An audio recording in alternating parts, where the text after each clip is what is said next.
Assalamualaikum, वालेकुम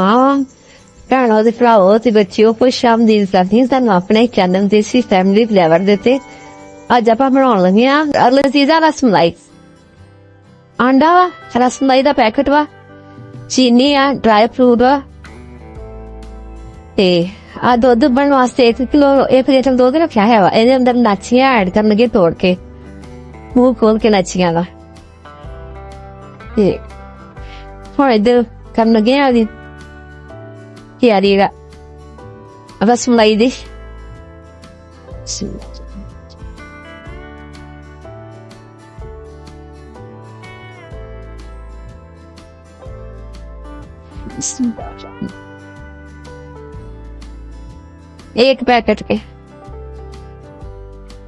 एक packet खीर mix दा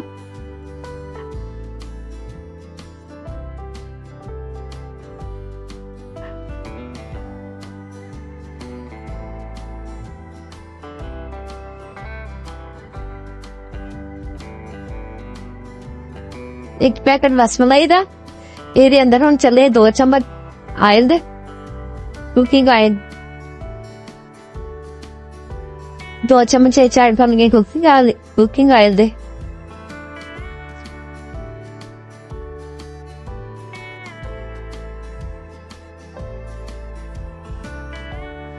ਚਮਚ ਥੋੜੇ ਬੜੇ ਹੁਣ ਇਹਦੇ ਅੰਦਰ ਅੰਡਾ ਐਡ ਕਰਨ ਲੱਗਿਆ ਰਸਮਲਾਈ ਦੇ ਅੰਦਰ ਇਹਨੂੰ ਆਟਾ ਗੁੰਨ ਲੈਣਾ ਸਹੀ ਤਰੀਕੇ ਨਾਲ ਜਿਸ ਨਾਲ ਆਟਾ ਗੁੰਨੀਦਾ ਨਾ ਇਸ ਨਾਲ ਇਹ ਪਾਊਡਰ ਜਿਹੜਾ ਰਸਮਲਾਈ ਦਾ ਇਹਨੂੰ ਗੁੰਨ ਲੈਣਾ ਸਾਰੇ ਆਟੇ ਔਰ ਗੁਏ ਦੀ ਡੋ ਤਿਆਰ ਕਰ ਲੈਣੀ ਕਰਕੇ ਫਿਰ ਇਹ ਤੁਹਾਨੂੰ ਦੱਸਦੇ ਹਾਂ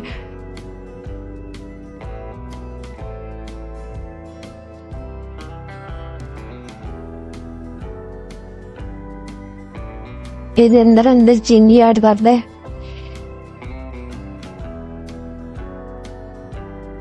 कहना चाहना बिना तो मेरा गला खराब है सही तरीके ना बोलिया नहीं जान रहा है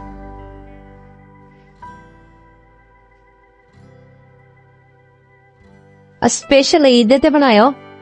स्पेशल ईद की रेसिपी है बहुत मजेदार बनेगी और सब खाओ मेहमानों को पिलायो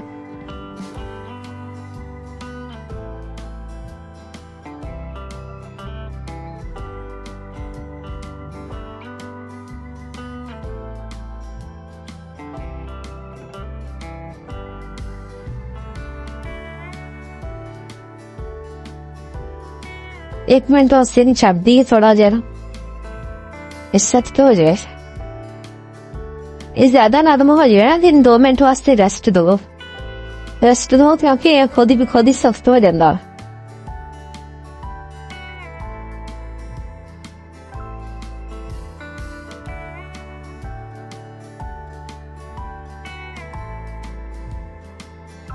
बस इसे तरीके ना गोल गोल बना के ना ਤੇ ਸਾਰੀਆਂ ਤੇ ਇਸ ਨਾਲ ਅੰਦਰ ਨਾ ਐਡ ਕਰੀ ਜਾਣੀਆਂ ਬਿਸਮਿਲ੍ਲਾ ਆ ਦੇਖੀ ਬਾਬ ਐਸੇ ਆਪ ਜਿਹੜੀ ਖੋਲ ਰੱਖਣੀ ਆ ਕਿਉਂਕਿ ਉਹ ਸਹੀ ਤਰੀਕੇ ਨਾਲ ਫਿਰ ਬਣ ਜਾਵੇ ਨਾ ਇਸੇ ਤਰੀਕੇ ਨਾਲ ਗੋਲ ਗੋਲ ਗੋਲੀਆਂ ਬਣਾ ਕੇ ਨਾ ਤੇ ਅੰਦਰ ਸੁੱਟੀ ਜਾਣੀਆਂ ਇਹਦੇ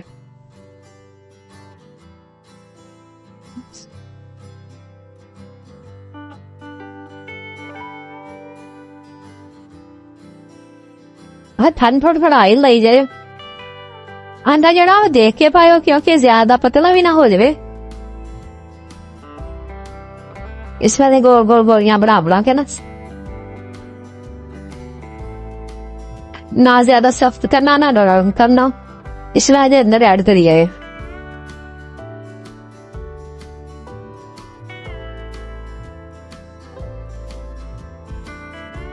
हल्का हल्का आयल लाई है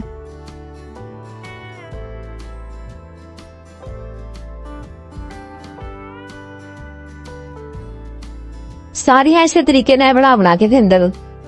ऐड करी जानी है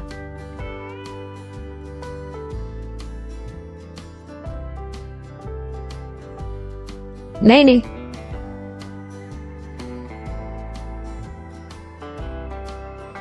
इसे ही तरीके ना बनाई जाए और ਇਹਦੇ ਉੱਪਰ ਦੁੱਧ ਇਸ ਤਰ੍ਹਾਂ ਪਾਈ ਜਾਵੇ ਜਿਹੜਾ ਨਾ ਸਹੀ ਤਰ੍ਹਾਂ ਦੇਖੋ ਆਈ ਆ ਫੁੱਲ ਜਾਣ ਜਿਹੜੇ ਸਹੀ ਤਰੀਕੇ ਨਾਲ ਅੱਛਾ ਤੇ ਨਹੀਂ ਇੱਕ ਗੋਈ ਰਹਿ ਗਈ ਸੀ ਸੋਤੇ ਨੂੰ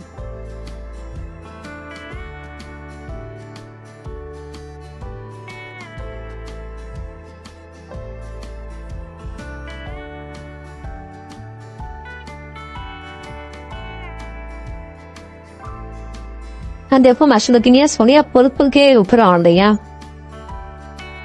रस मलाई वाह मलाई जायका लाजवाब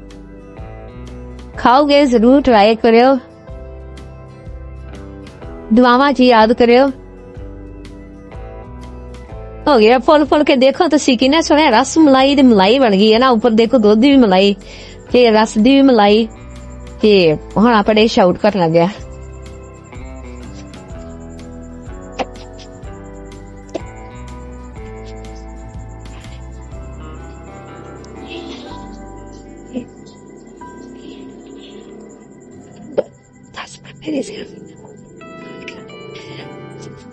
पहले इस तरह इन्होंने निकाल लेना निकाल के ते फिर बाद च पंतूत पाना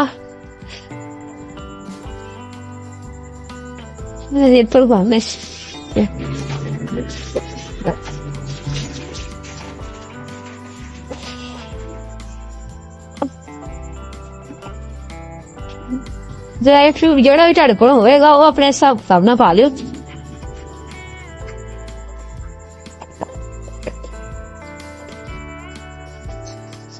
दाल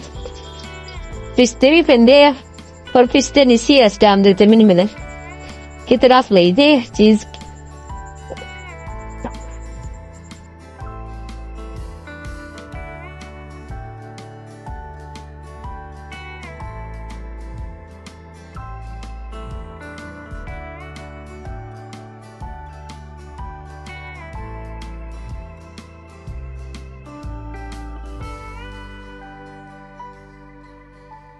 देखो माशाल्लाह किस तरह ने लगी तुहानू साडी स्पेशल रस मलाई बनाया और जरूर खाओ ट्राई करियो करके फिर सानू दसियो कमेंट बॉक्स दे पे कैसी लगी साडी रेसिपी तुहानू अच्छी लगदी है या नहीं ਅਸੀਂ ਮਿਹਨਤ ਕਰਦੇ ਆ ਤੁਸੀਂ ਸਾਡੀ ਹੌਸਲਾ ਅਫਜ਼ਾਈ ਕਰਿਆ ਕਰੋ ਮਿਲਦੇ ਆ ਫਿਰ ਅਗਲੀ ਰੈਸਿਪੀ ਨਾਲ ਇਨਸ਼ਾਅੱਲਾ ਸ਼ੇਅਰ ਅੱਲਾਹ ਹਾਫਿਜ਼ लाइक करो सब्सक्राइब करो शेयर करो